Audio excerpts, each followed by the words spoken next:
Le 7 mars 1944, à 8h30, le vice-amiral Jizaburo Ozawa se tenait sur la passerelle du porte-avions Taiho, observant le soleil levant au-dessus de l'ancrage des routes de Lingga, au large de Sumatra. Le bâtiment sous ses pieds incarnait 32 mois de labeur, 16 000 tonnes d'acier, et le dernier espoir de la marine impériale japonaise. Taiho était le seul porte-avions de ligne conçu dès l'origine que le Japon avait mis en service depuis le début du conflit. Un seul porte-avions en 32 mois. 3 jours plus tôt, Ozawa avait reçu des rapports de renseignement. Les Américains avaient mis en service 17 nouveaux porte-avions de ligne durant la même période. 17, et ils avaient cessé de compter les unités plus modestes. Ces chiffres défiaient toute logique. Ils contredisaient tout ce qu'Ozawa savait des capacités industrielles, des contraintes des chantiers navals et des délais de construction. Le Japon avait consacré des décennies à forger la plus puissante force de porte-avions au monde. Les Américains étaient censés repartir de zéro. Pourtant, en moins de temps qu'il n'en avait fallu au Japon pour achever un Taiho, les chantiers américains lançaient un nouveau porte-avions chaque mois. Ozawa comprit ce que signifiaient ces nombres. Le Japon avait déjà perdu la guerre. Les combats se poursuivraient encore 16 mois. Des milliers d'hommes mourraient encore. Mais l'issue était scellée par des équations, de l'acier et des chalumeaux dans des arsenaux situés à 11 000 kilomètres de là. La question qui hantait Ozawa était simple. Comment avait-il fait? Le Japon était entré en guerre avec la plus formidable flotte de porte-avions jamais rassemblée. 6 porte-avions de ligne, 2 porte-avions légers, tous modernes, tous éprouvés au combat. La flotte américaine du Pacifique n'en comptait que 4. Le Japon disposait de la supériorité numérique, tactique et de 2 décennies de doctrine aéronavale. La marine japonaise construisait des porte-avions depuis 1922. Elle maîtrisait les opérations embarquées mieux que quiconque. Ses pilotes étaient les mieux entraînés. Ses appareils avaient fait leurs preuves. Ses tactiques avaient été affinées lors des campagnes en Chine. Les porte-avions américains étaient vierges de combat. Leurs pilotes manquaient d'expérience. Leur doctrine n'était que théorique. Sur le papier, le Japon aurait dû dominer l'aéronaval pendant des années. Le papier ment. Dès décembre 1941, le Japon savait qu'il affrontait un problème fondamental. La capacité industrielle des États-Unis était 10 fois supérieure à la sienne. Production d'acier brut, chantier naval, fabrication d'outils-machines, tout favorisait l'Amérique selon des ratios qui semblaient insurmontables. L'amiral Isoroku Yamamoto le comprenait mieux que quiconque au haut commandement japonais. Il avait servi comme attaché naval à Washington. Il avait vu les usines américaines, les arsenaux, l'infrastructure industrielle. Il avait averti le gouvernement, le Japon pouvait remporter des batailles pendant 6 mois, peut-être 1 an. Ensuite, la puissance industrielle américaine submergerait tout ce que le Japon pourrait produire. Le gouvernement l'avait ignoré. On croyait que l'esprit triompherait de l'acier, que le génie tactique vaincrait la supériorité numérique, que la culture guerrière japonaise offrait un avantage que les usines ne pouvaient égaler. Il se trompait. Le premier porte-avions perdu fut le Shoho, coulé le 7 mai 1942 lors de la bataille de la mer de Corail. Il encaissa 13 bombes et 7 torpilles lancées par des avions américains. Shoho était un porte-avions léger de 11 000 tonnes, converti d'un ravitailleur de sous-marins. Il embarquait 30 appareils. Sa perte fut grave, mais pas fatale. 1 mois plus tard, le Japon perdit 4 porte-avions de ligne en une seule journée à Midway. Akagi, Kaga, Soryu, Hiryu, coulés par des bombardiers en piqué américains en 6 minutes de combat. Ces 4 navires représentaient 20 ans de développement naval japonais, 40 000 tonnes de puissance combattante irremplaçable et 250 avions. L'état-major naval à Tokyo reçut les rapports et calcula immédiatement les délais de remplacement. Akagi avait demandé 4 ans de construction. Kaga, 6 ans. Soryu, 3 ans. Hiryu, 4 ans. Moyenne, 4 ans et un quart par porte-avions de ligne. 4 navires perdus, 17 ans de chantier à rattraper. Le Japon disposait de 3 grands arsenaux capables de construire des porte-avions de ligne. Yokosuka, Kure et le chantier Kawasaki à Kobe. Tous 3 tournaient à plein régime pour produire destroyers, croiseurs, sous-marins et navires marchands afin de compenser les pertes et soutenir les offensives. Remplacer 4 porte-avions aurait exigé de consacrer les 3 arsenaux exclusivement à cette tâche pendant près de 6 ans. Plus de destroyers, plus de croiseurs, plus de sous-marins, plus de cargo. Le Japon ne pouvait pas se le permettre. La guerre réclamait tout. L'état-major prit une décision. Construire un seul nouveau porte-avions de ligne, Taiho, dont la quille avait été posée avant Pearl Harbor. Convertir des navires marchands et des ravitailleurs d'hydravions en porte-avions légers. Concevoir une nouvelle classe de porte-avions plus petits, moins chers, plus rapides à produire. Le plan semblait rationnel. Taiho assurerait les capacités de porte-avions de ligne.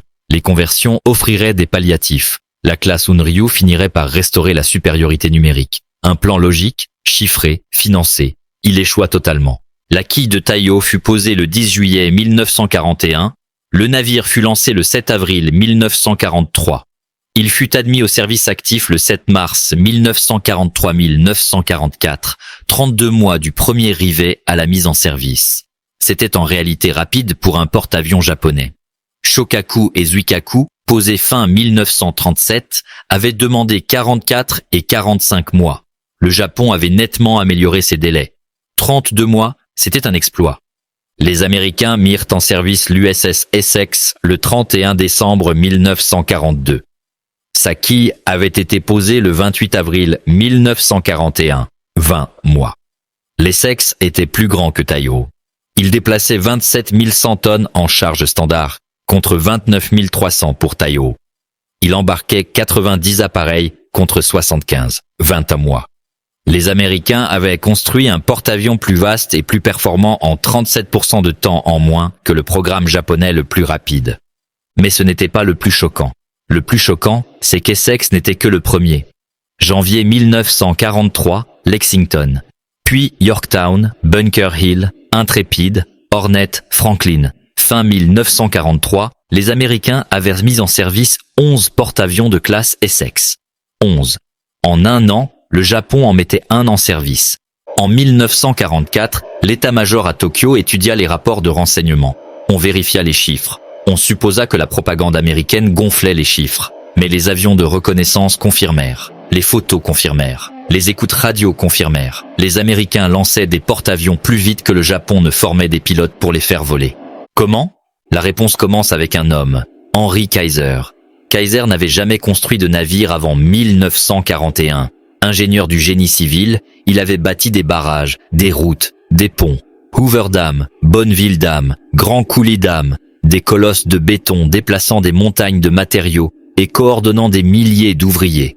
En 1941, la Commission maritime des États-Unis avait besoin de cargos, des centaines, des milliers, pour transporter vivres, carburant, munitions, chars, avions, troupes à travers l'Atlantique et le Pacifique. Les chantiers traditionnels disaient 6 mois par cargo. C'était la norme. On posait une quille, on montait de bas en haut, on rivetait les plaques, on installait les moteurs, on lançait la coque, puis on passait des mois à finir l'intérieur. 6 mois par navire. La commission en voulait 2000. Cela aurait demandé un millénaire de capacité chantier. Kaiser vit le problème autrement. Il ne voyait pas des navires. Il voyait des structures. Des structures en acier décomposables, en éléments préfabriqués dans des ateliers séparés, puis assemblés au chantier. Au lieu de construire de bas en haut, pièce par pièce, Kaiser proposa de souder des tronçons entiers. Les constructeurs traditionnels dirent que c'était impossible. Le rivetage était éprouvé. La soudure était risquée. Les soudures pouvaient lâcher. Une fissure pouvait se propager et briser un navire en deux. Kaiser répondit qu'il prenait le risque. Il construisit 4 chantiers à Richmond, Californie, sur la baie de San Francisco. Il recruta des ouvriers de tout le pays. La plupart n'avaient jamais vu un navire. Beaucoup étaient des femmes. Beaucoup étaient des Afro-Américains exclus des chantiers. Kaiser se moquait de l'expérience. Il voulait de l'organisation. Il divise la construction en modules. Chaque module était fabriqué dans un atelier de préfabrication distincte. Section de pont, cloison, salle des machines, superstructure, tout décomposé en pièces qu'un ouvrier n'avait besoin de savoir souder que pour une tâche précise. Les modules étaient construits sur le côté ou à l'envers, selon ce qui facilitait la soudure. Des grues géantes les déplaçaient jusqu'à la cale, les descendaient, les soudaient. Le premier Liberty Ship de Kaiser mit 196 jours. Le 10e, 45 jours. En 1943, les chantiers Kaiser achevaient un Liberty toutes les 42 jours en moyenne.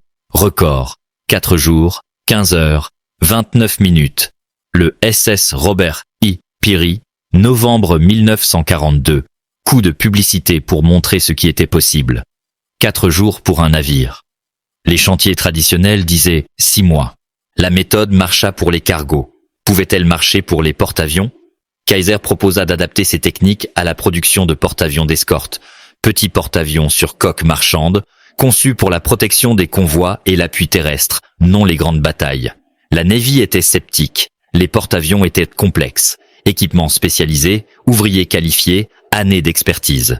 Kaiser répondit « Donnez-moi ma chance ». Son chantier de Vancouver, Washington, posa la quille du porte-avions d'escorte Casablanca le 3 novembre 1942. Le navire fut lancé le 5 avril 1943, admis au service le 8 juillet 1943, 8 mois de la quille à la mise en service. La Navy voulait 50 porte-avions d'escorte. Kaiser en livra 50 en 14 mois, un toutes les 8 jours. L'état-major naval japonais à Tokyo reçut ces rapports et les crut erronés. Un porte-avions toutes les 8 jours était physiquement impossible. Cela violait tous les principes de construction navale. Mais les rapports s'accumulaient, confirmés par les combats. Fin 1943, des task forces américaines apparaissaient dans le Pacifique avec des effectifs qui n'avaient aucun sens tactique. 12, 15, 18 porte-avions dans une seule formation. La flotte japonaise entière n'en comptait que 6. Les Américains déployaient que des groupes plus puissants que toute la flotte japonaise. D'où venaient ces navires? Pas seulement des porte-avions d'escorte de Kaiser. Les porte-avions de ligne de classe Essex arrivaient par escadrille. Le secret était la même technique de préfabrication appliquée aux grands porte-avions. Le chantier Newport News, en Virginie, construisait des porte-avions depuis les années 1930. Il savait que cela prenait des années. Mais il apprit des méthodes cargo de Kaiser.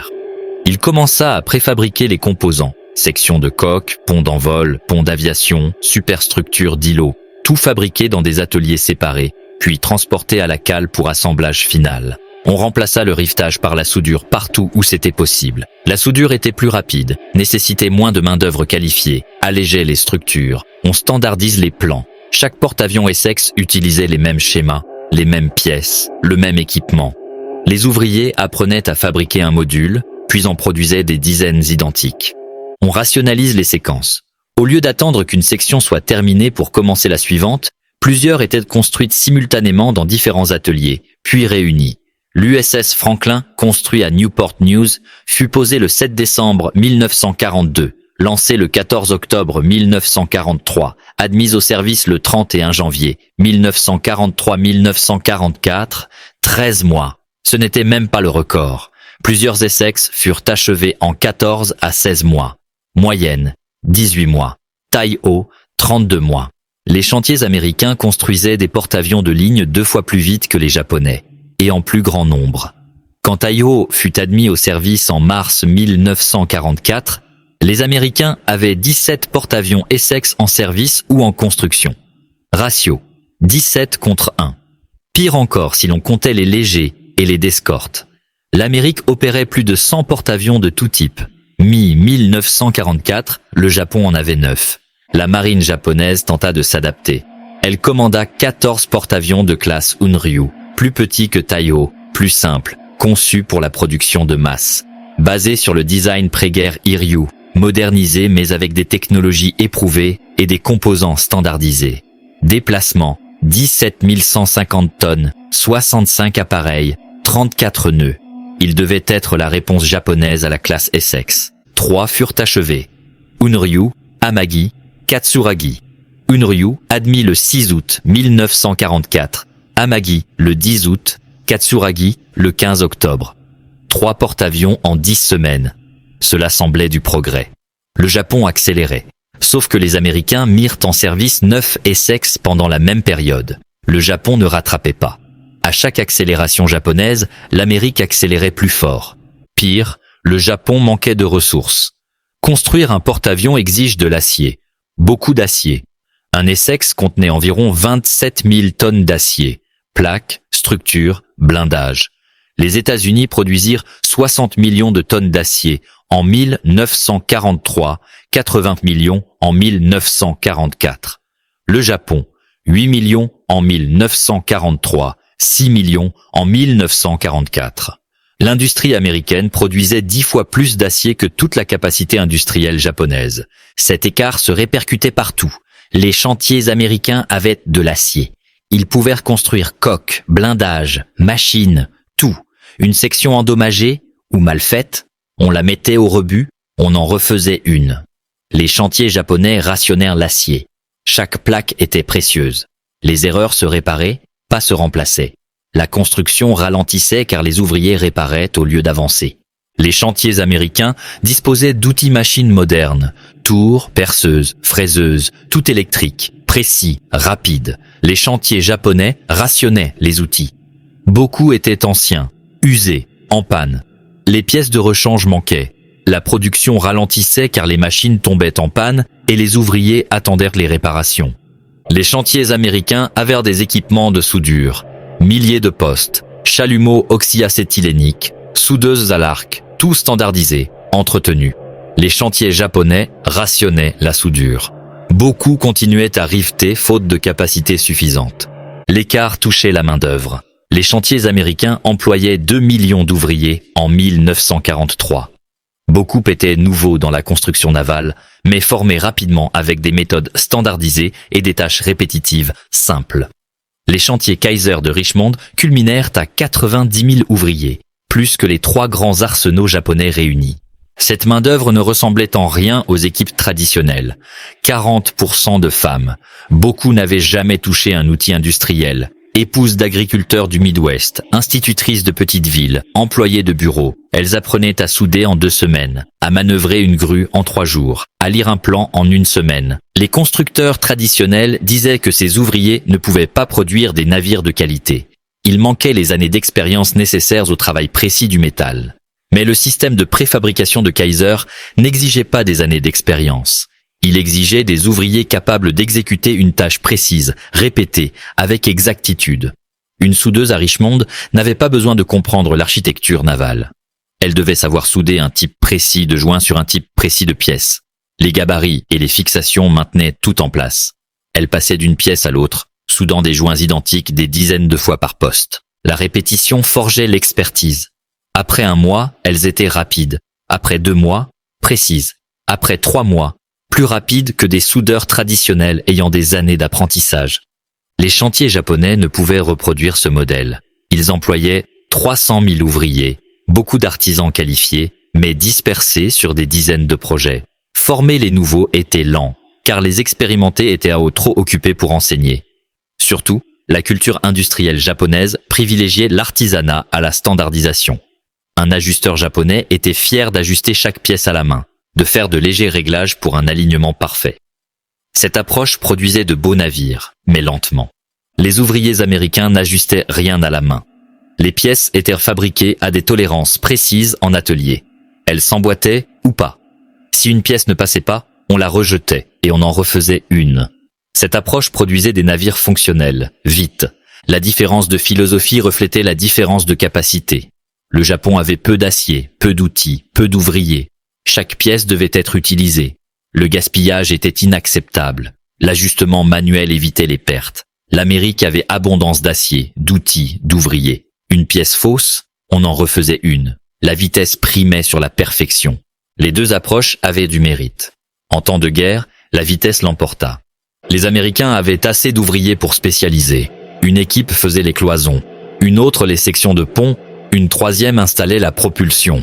La spécialisation accélérait. Les chantiers japonais avaient besoin de généralistes, ajusteurs capables de tout faire. Coques, machines, électricité, flexibles, mais lents. Newport News développa des zones d'assemblage spécialisées. Un bâtiment de 150 mètres était dédié à la fabrication des sections de ponts d'envol. Des grues géantes déplaçaient les plaques d'acier des racks de stockage au poste de découpe où des ouvriers au chalumeau découpaient selon les plans. Les plaques passaient au poste de préparation des bords pour la soudure, puis au gabarit d'assemblage où elles étaient alignées et point soudées, enfin au poste de soudure où des équipes achevaient les soudures permanentes, chaque soudeur responsable d'une section précise. Une section complète de pont d'envol, 36 mètres sur 27, prenait 8 jours du brut à la pièce finie. Avec des méthodes traditionnelles, une seule équipe travaillant dans la cale aurait mis 6 semaines.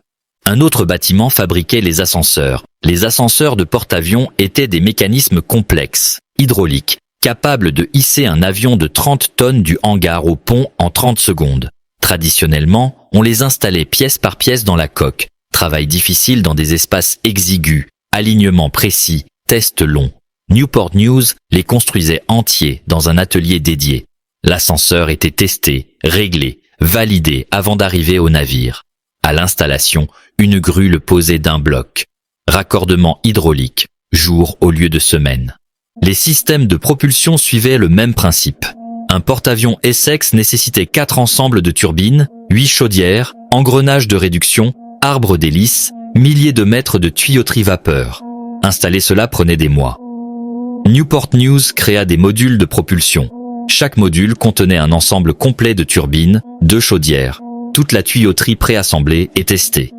Les modules étaient construits dans un atelier séparé, équipé d'instrumentation et de commandes.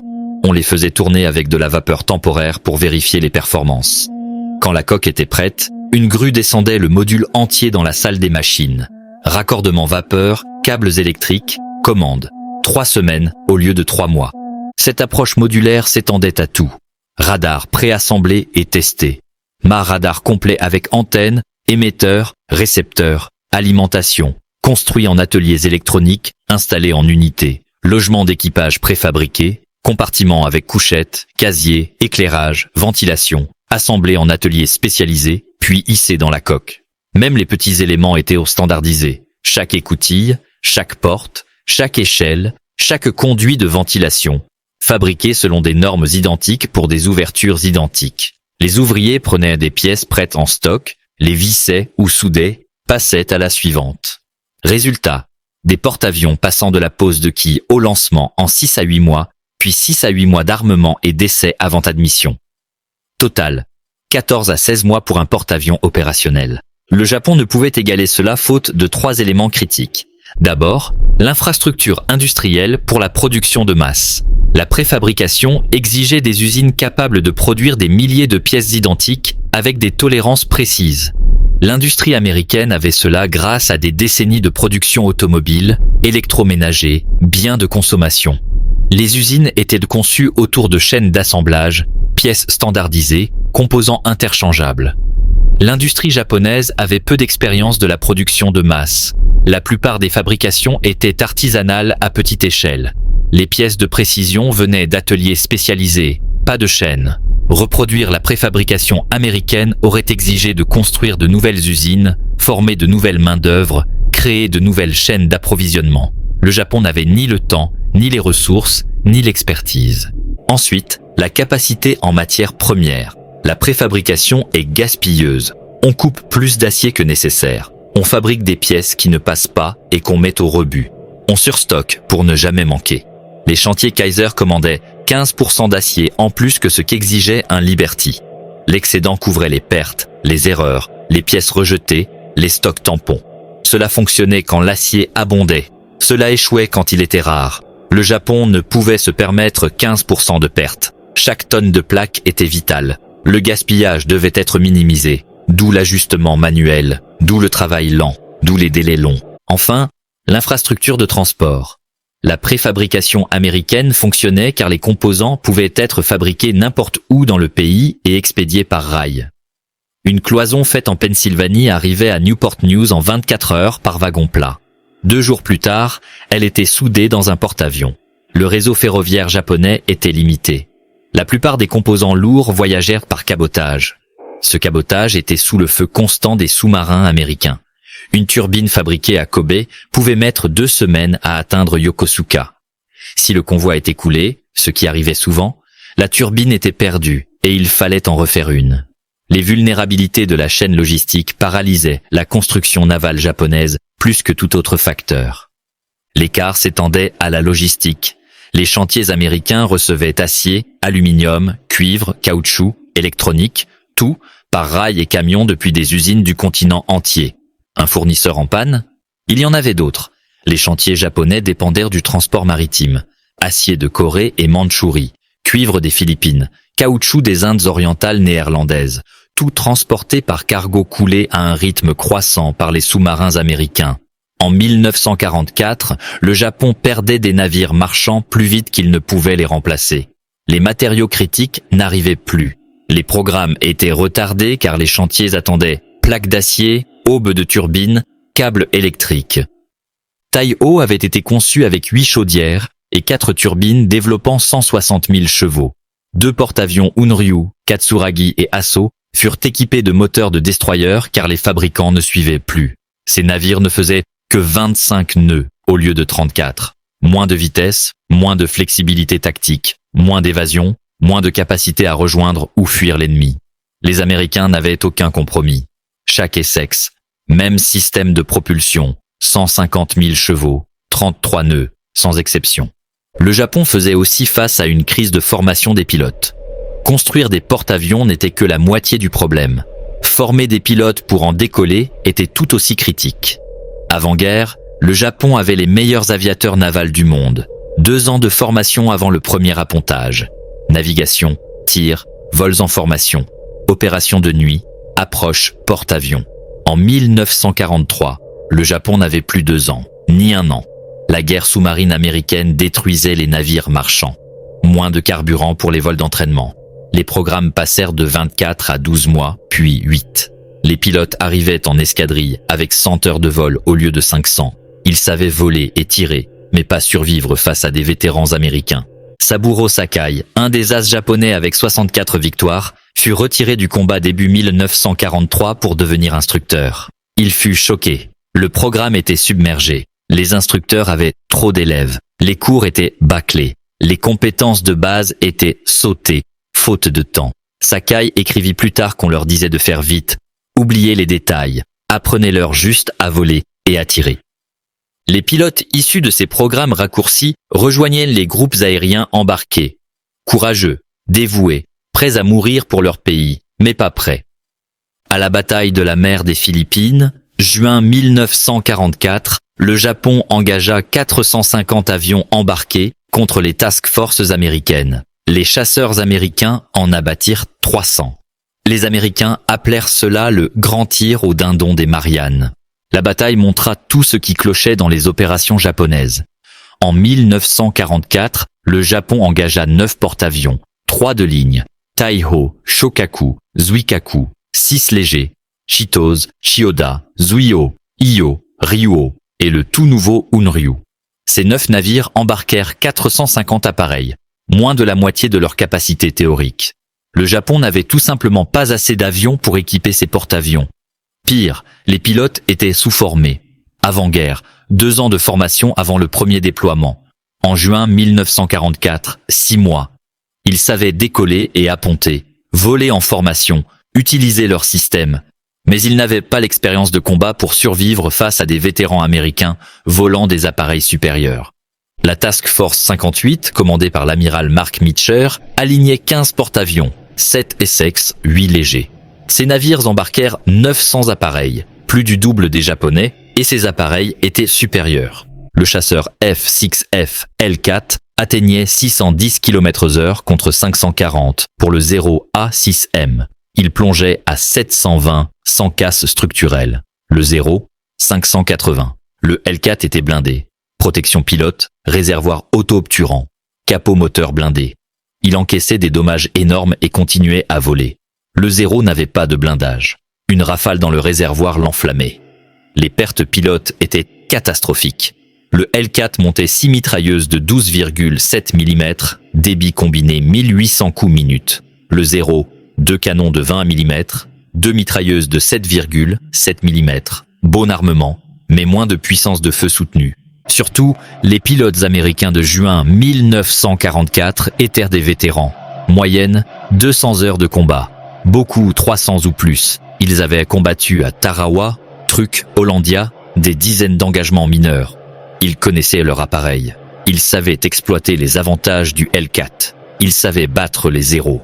Le pilote japonais moyen, 20 heures de combat. Certains zéros. Ils effectuaient leur première opération embarquée contre la plus grande force aéronavale jamais assemblée. Le résultat était prévisible. Le 19 juin, première vague japonaise à 7h30, 69 appareils. Radar américain les détecte à 240 km. Directeur de chasse guide 40 L4. Les L4 frappent à 65 km des porte-avions. 42 appareils abattus en 10 minutes. Les survivants continuent. Ils rencontrent une deuxième vague américaine, puis une troisième, puis le feu anti-aérien des destroyers et croiseurs d'escorte. 8 appareils perçant jusqu'au porte-avions, 0 impact, 4 rentrent. Première vague, 94% de pertes. Deuxième vague, 8h56, 109 appareils. Même défense en profondeur. 97 abattus avant d'atteindre la zone d'attaque. Troisième vague, 107 appareils. Un seul impact de bombe sur le cuirassé South Dakota. Dommage mineur. Quatrième vague, désorienté. Certains trouvent les porte-avions mais sont repoussés. D'autres ne localisent jamais l'ennemi et rentrent avec leurs bombes. Sur 450 appareils lancés, 300 abattus. 50 s'écrasent en tentant d'apponter dans l'obscurité. Le Japon perd 350 appareils et leurs pilotes en une journée. L'Amérique, 29 appareils. Ratio d'échange, 12 pour 1 en faveur de l'Amérique. Cela reflétait les avantages cumulés. Appareils supérieurs, pilotes supérieurs, doctrine supérieure, direction radar supérieure. Cela reflétait aussi les conséquences de l'échec japonais en construction de porte-avions. Si le Japon avait pu construire aussi vite que l'Amérique, il aurait déployé 20 ou 30 porte-avions en mer des Philippines au lieu de 9. Même avec pilotes et appareils inférieurs, 30 porte-avions auraient lancé plus de 1000 avions. Les chiffres purs auraient pu submerger les défenses américaines. Mais le Japon avait 9 porte-avions, et à la fin de la bataille, 3 étaient perdus. Le Japon perdit 3 porte-avions ce jour-là. Taiho, Shokaku, Iyo.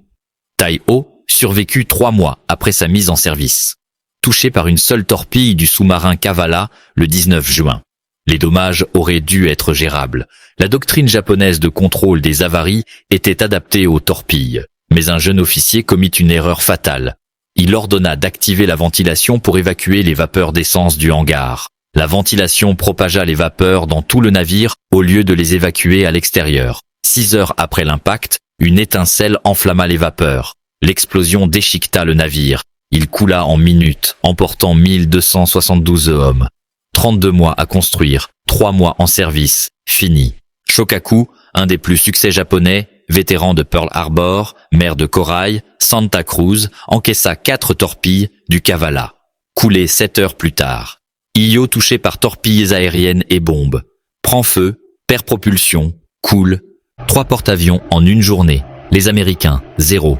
Fin 1944, la force de porte-avions japonaise était virtuellement achevée. À la bataille du golfe de Leyte en octobre, les derniers porte-avions japonais servirent d'appât. 4 navires avec presque aucun avion appareillèrent au nord pour attirer les porte-avions américains loin de la zone principale. Le plan fonctionna. Les avions américains attaquèrent l'appât, coulèrent les 4 porte-avions. Mais le sacrifice ne servit à rien. Les porte-avions d'escorte américains dans le Golfe repoussèrent quand même la flotte de surface japonaise. L'opération d'appât coûta au Japon ses derniers porte-avions sans gain stratégique. Zuikaku, dernier des 6 porte-avions de Pearl Harbor, coula le 25 octobre 1944. Il avait survécu 3 ans de combat. Il coula car le Japon n'avait plus assez d'avions ni de pilotes pour le défendre. En novembre 1944, le Japon n'avait plus de porte-avions de ligne opérationnelle.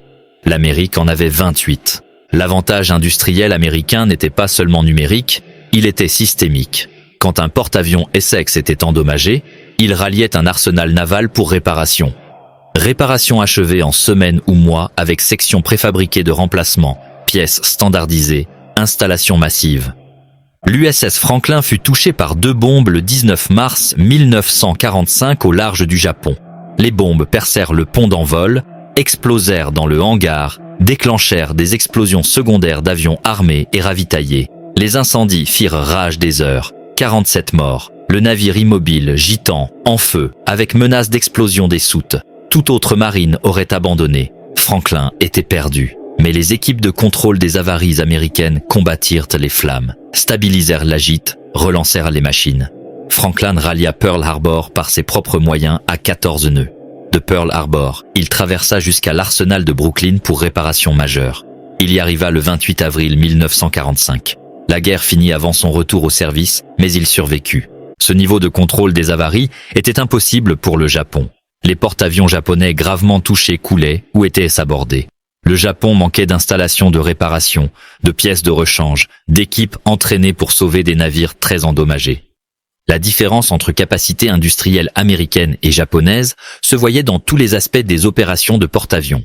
Les porte-avions américains avaient du radar de recherche aérienne SK, détection à 145 km, radar de mesure d'altitude SM.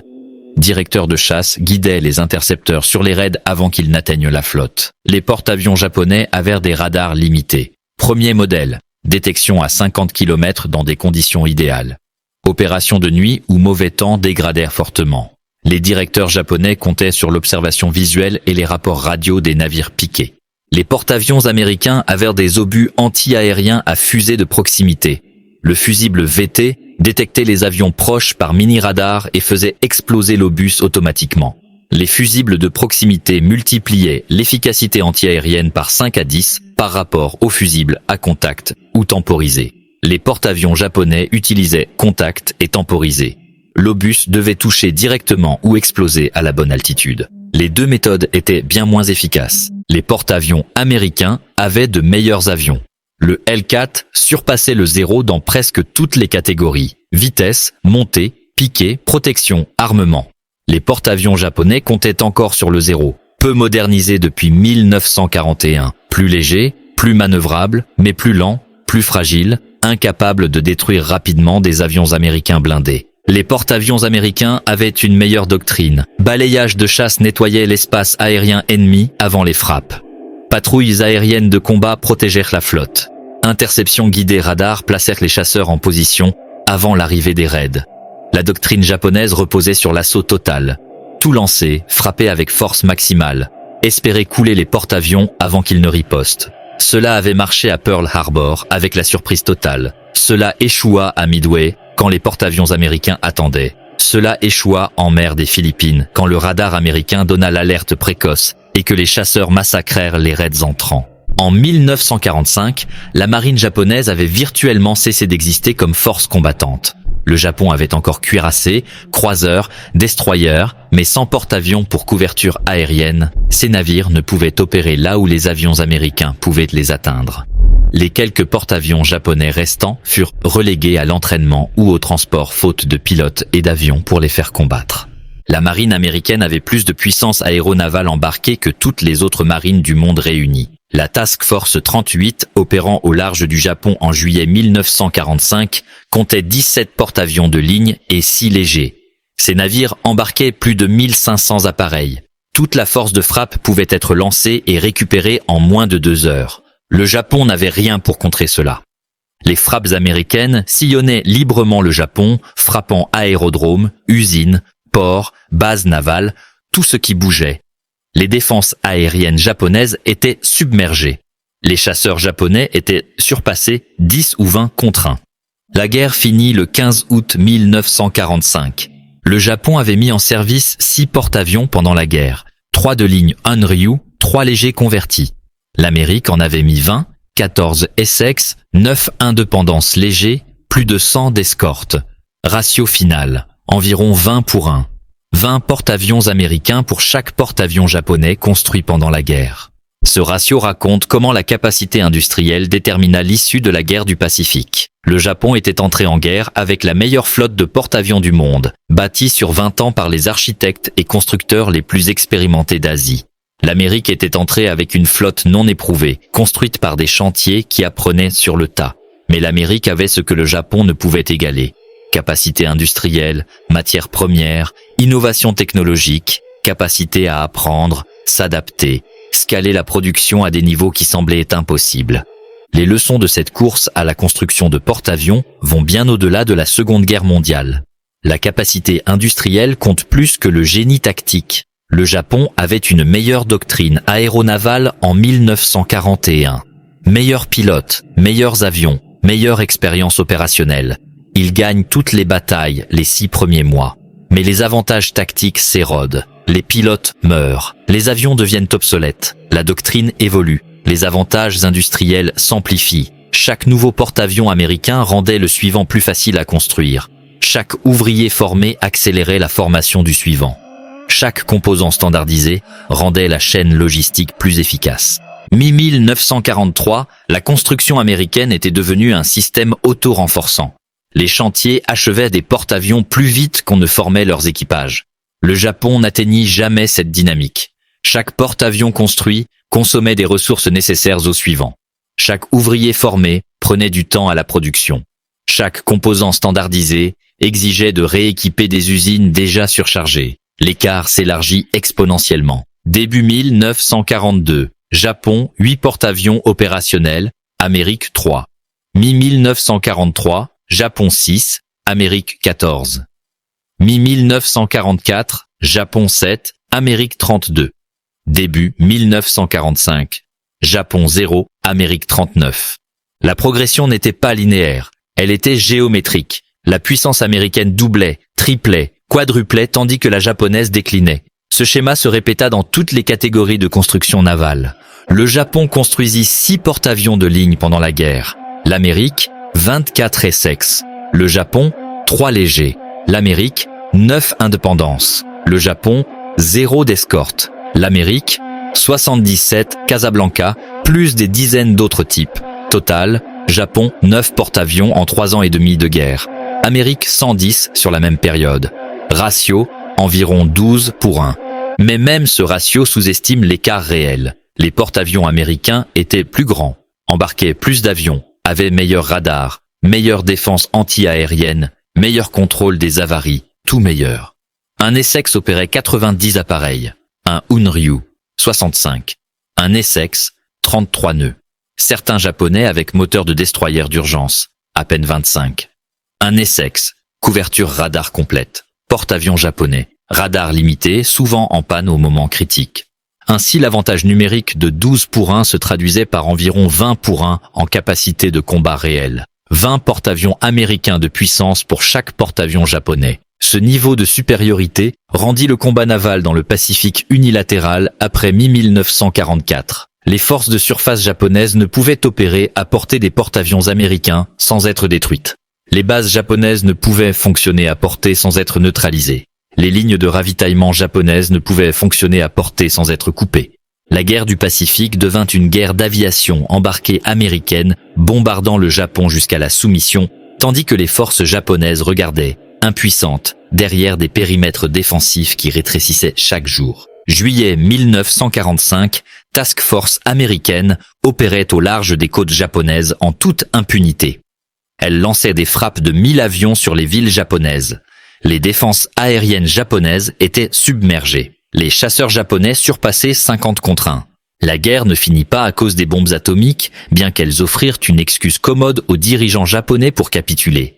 Elle finit car le Japon n'avait plus de capacité militaire pour résister. L'aviation embarquée détruisit cette capacité, et la production de porte-avions créa l'aviation embarquée qui gagna la guerre.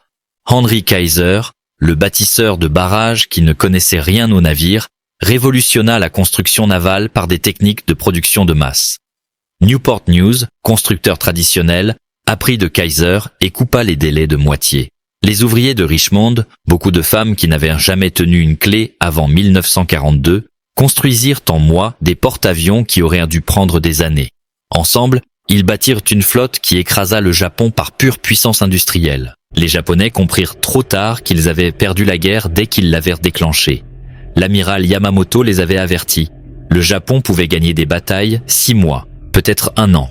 Ensuite, la puissance industrielle américaine les enterrerait. Il avait raison.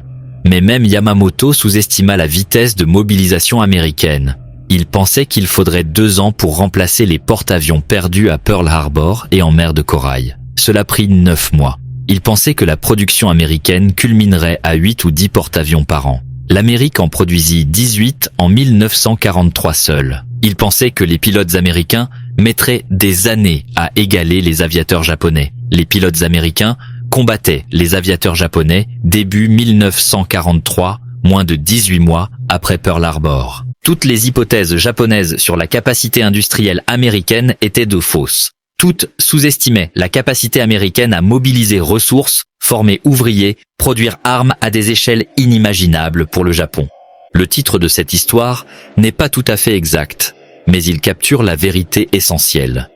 le Japon construisit 6 porte-avions en 3 ans de guerre.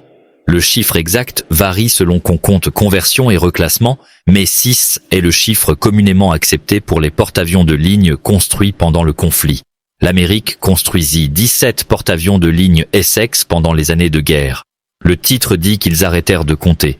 Ce n'est pas littéralement vrai. La Navy compta chaque navire, mais les chiffres devinrent si grands que les porte-avions individuels cessèrent d'importer stratégiquement. Fin 1944, perdre un porte-avions était tactiquement malheureux, mais stratégiquement sans conséquence. Un autre arriverait le mois suivant. Le Japon perdait un porte-avions. C'était une crise nationale.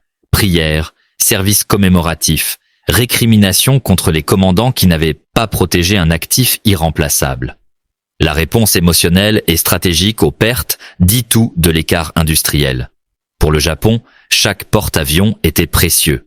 En perdre un signifiait des mois ou des années pour le remplacer. Pour l'Amérique, chaque porte-avions était important. En perdre un signifiait attendre quelques semaines pour le remplacement déjà en construction. Cette différence, plus que n'importe quelle bataille, génie d'amiral ou innovation tactique, détermina l'issue de la guerre. La capacité industrielle gagna la guerre du Pacifique. Pas le courage, pas le sacrifice, pas le génie tactique, pas l'esprit guerrier, de l'acier, des chalumeaux, des chaînes de montage. Cette leçon reste pertinente pour quiconque étudie la guerre, la stratégie ou la compétition internationale. Les guerres se gagnent dans les usines bien avant d'être décidées sur les champs de bataille. Les Japonais comprirent ce qui se passait. Le vice-amiral Ozawa, sur la passerelle de Taiho en mars 1944, connaissait les chiffres. Il savait que le Japon avait perdu. Mais comprendre le problème et le résoudre étaient 2 choses différentes. Le Japon ne pouvait construire plus de chantiers. Il manquait d'acier, d'outils-machines, d'ouvriers, d'infrastructures logistiques. Il ne pouvait former plus de pilotes. Il manquait de carburant, d'instructeurs, de temps. Il ne pouvait augmenter la production d'acier. Il manquait de charbon, de minerais de fer, de capacité de transport. Tous les aspects de la capacité industrielle japonaise étaient contraints par des ressources qui s'épuisaient. Tous les aspects de la capacité américaine s'étendaient. En 1945, les chantiers américains lancèrent des porte-avions dont ils n'avaient pas besoin. Certains Essex furent achevés après la fin de la guerre. Ils ne tirèrent jamais un coup au combat, mais ils existaient. 32 Essex furent commandés, 24 achevés, 8 annulés à la fin de la guerre. Le Japon ne construisit jamais les 14 Onryu prévus. 3 achevés, 6 en construction à la fin de la guerre, 5 jamais commencés. L'écart entre capacité américaine et japonaise n'était pas petit. Il était absolu. La guerre du Pacifique fut décidée dans les chantiers, pas dans les batailles. Les batailles déterminèrent quand la guerre finirait. Les chantiers déterminèrent qui gagnerait. Et les chantiers américains, avec leurs techniques de préfabrication, leurs innovations de soudure, leurs plans standardisés, leurs armées d'ouvriers qui n'avaient jamais construit de navires avant, écrasèrent la puissance navale japonaise par pure production industrielle. Le titre n'était pas faux. Les Japonais construisirent 6 porte-avions en 3 ans de guerre. Les Américains construisirent 17 porte-avions de ligne Essex, arrêtèrent de compter les d'escorte après 100 et avaient encore de la capacité chantier pour produire cargo, péniches de débarquement et Liberty Ships par milliers. Cette disparité, plus que n'importe quelle bataille, stratégie ou innovation tactique, détermina l'issue de la guerre dans le Pacifique.